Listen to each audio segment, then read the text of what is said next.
Ok, alors dans les cours précédents, on a parlé de triangle isométrique. On avait vu qu'il y avait trois cas d'isométrie. CCC, CAC et ACA.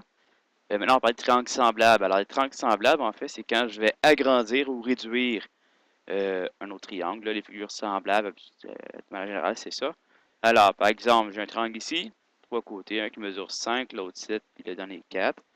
Et je pourrais agrandir ce triangle-là comme ça, selon un rapport de similitude. Le rapport K ici, on appelle le rapport de similitude. On va l'écrire. Ça ici, c'est le rapport de similitude. Et le rapport de similitude, il me dit mes côtés. Maintenant que j'ai agrandi ou réduit ma figure, ben, les côtés image, donc les côtés de la figure que j'obtiens après la transformation, ils sont combien de fois plus grands que les côtés de la figure initiale. Donc, rapport de similitude. Par exemple, ici, le rapport de similitude, c'est toujours K en mathématiques. Le rapport de similitude, on l'appelle toujours K. Sur la 3, vous aviez K1, K2, K3 pour le rapport de similitude, le rapport des aires, le rapport du volume. Donc, s'il vaut 3, ça veut dire que les côtés de la figure image, ils vont être 3 fois plus grands que les côtés de la figure initiale. On reconnaît la figure image avec les primes. Hein?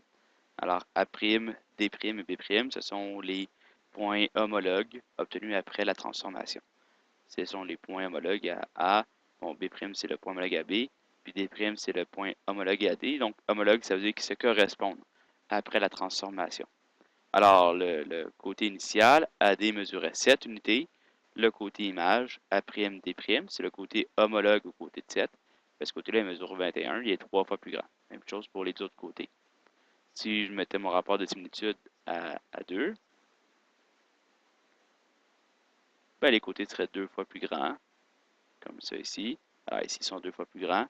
Si mon rapport de similitude c'était 0,5, mais les côtés seraient 0,5 fois plus grands. Donc, comme c'est un nombre plus petit qu'un, ben 0,5 fois, en fait, c'est plus petit. C'est 2 fois plus petit. Et on pourrait le mettre à n'importe quoi, là. Ben, vous voyez, ça grandit ou ça diminue. Puis les côtés, ce qui est important de comprendre, c'est que les côtés sont tous le même nombre de fois plus grands. Par exemple, 2,5 fois plus grand ici. Mais les trois côtés vont tous être 2,5 fois plus grands que les côtés de la figure initiale. Alors, et c'est ça qui fait en sorte que les triangles sont semblables.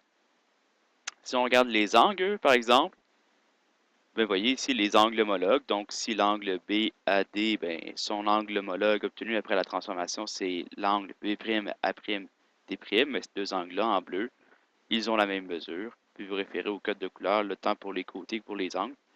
L'angle ici mesurait 44,42, il mesure encore 44,42.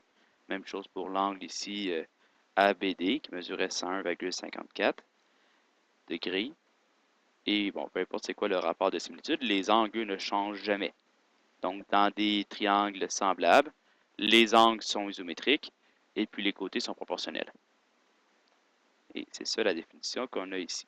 Donc, triangle semblable, angle isométrique, côté proportionnel. Maintenant, si on voulait vérifier, hein, c'est comme pour les triangles isométriques, si on voulait vérifier à la base que les triangles sont semblables, ça me demanderait de vérifier que les trois paires d'angles sont isométriques, puis que les trois paires de côtés sont proportionnelles. Donc, trois angles, trois côtés, ça me ferait 6 informations à vérifier, ce serait long. Alors, les mathématiciens ont trouvé des raccourcis. Ils se sont dit, ben, ils ont trouvé que s'ils réussissaient à prouver un de ces trois cas de similitude-là, ben, nécessairement, les triangles étaient semblables. Je n'avais pas besoin d'aller vérifier d'autres informations. C'était sûr et certain que les triangles allaient être semblables. Et donc, j'allais pouvoir déduire que les autres côtés sont proportionnels, puis que les autres angles sont isométriques. Entre eux, évidemment, je parle toujours des côtés et des angles homologues. Alors, vous avez des documents de notes de cours ici, là. Vous avez en papier aussi. Vous voyez dans note de cours de Pertwee, là, secondaire 4, chapitre 5, note de cours, les triangles semblables et les relations métriques dont on va parler dans une autre vidéo. Et là, ben, vous voyez ici, ils écrivent ce que je viens de vous expliquer, là, que les triangles semblables, ben, ils ont leur côté proportionnel, puis leur angle proportionnel aussi, et isométrique. Maintenant, il y a les trois conditions que j'ai dit, donc c'est CC. Par exemple, ici, vous voyez, on a deux triangles, le triangle ABC et le triangle EDF. Bon, maintenant, c'est plus A', B', C', donc il faut être capable de repérer quel côté est homologue à quel autre côté. Ben, le plus petit va toujours aller avec le plus petit. Ici, 1,3, c'est le plus petit ici. il va nécessairement aller avec le plus petit ici. Et là, on se demande, ben, 3,9, c'est combien de fois plus grand que 1,3? Ben, c'est 3 fois plus grand. Ensuite, la même chose avec le plus grand. Le plus grand ici va aller avec le plus grand ici. 3,5 va donc avec le 10,5. Et 3,5, ben, c'est 3 fois plus petit que 10,5. Et le moyen va aller avec le moyen. Donc 9,3, c'est 3 fois plus grand que 3,1. Donc les côtés ici, les trois côtés du triangle DF sont tous 3 fois plus grands que les côtés homologues dans le triangle ABC.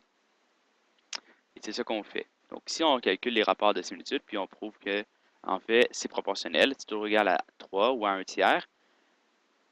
Puis, donc ça prouve que les triangles sont semblables. Je n'ai pas besoin de vérifier les angles nécessairement avec ce cas-là ici. C'est sûr que les angles vont être isométriques.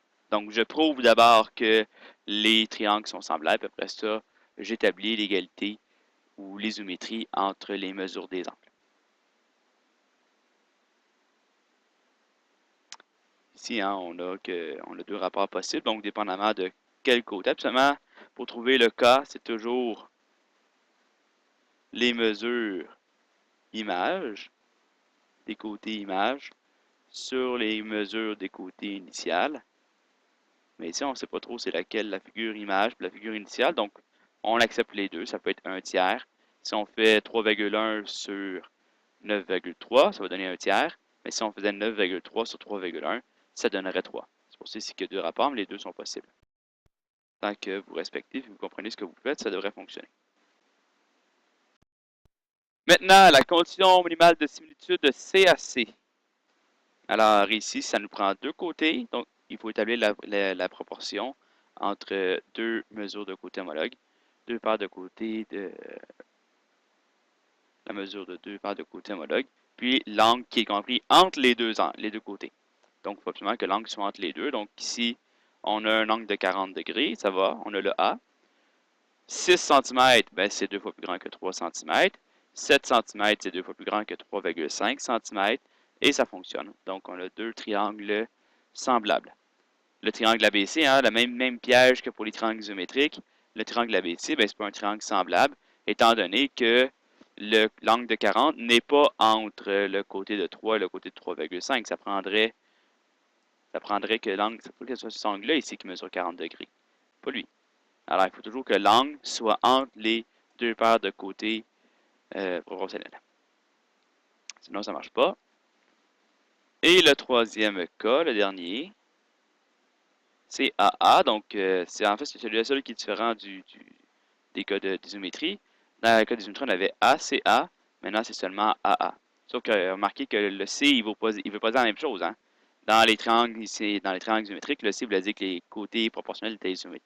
Les côtés homologues étaient isométriques, tandis que là, ça veut dire que les côtés homologues sont proportionnels, forment des proportions. Alors, c'est pas la même signification pour les C, mais ça restait les mêmes trios. Alors, il y avait CCC et CAC qui étaient déjà des cas d'isométrie.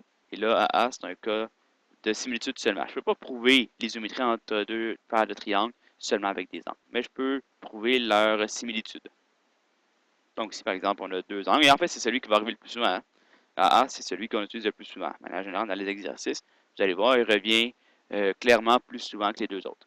Ça ne veut pas dire que c'est toujours lui qu'on prend, mais de manière générale, c'est lui qui va revenir plus souvent. Alors ici, parce que de toute façon, ça me manque moins d'informations, ça me prend juste deux angles. Donc deux informations, en place d'en prendre trois, comme dans CAC ou dans CCC. Alors, 80 degrés, chacun un angle de 80 degrés, chacun un angle de 60 degrés, et c'est fini, ils sont nécessairement semblables. Alors, c'est beaucoup plus rapide celui-là. Je prouve seulement, donc on n'a pas besoin de faire de proportion ou de rapport de similitude. Dès que deux paires d'angles isométriques, les triangles sont nécessairement semblables. Remarquez aussi que des triangles isométriques, ce sont des triangles semblables, avec un rapport de similitude de 1. Donc, voilà.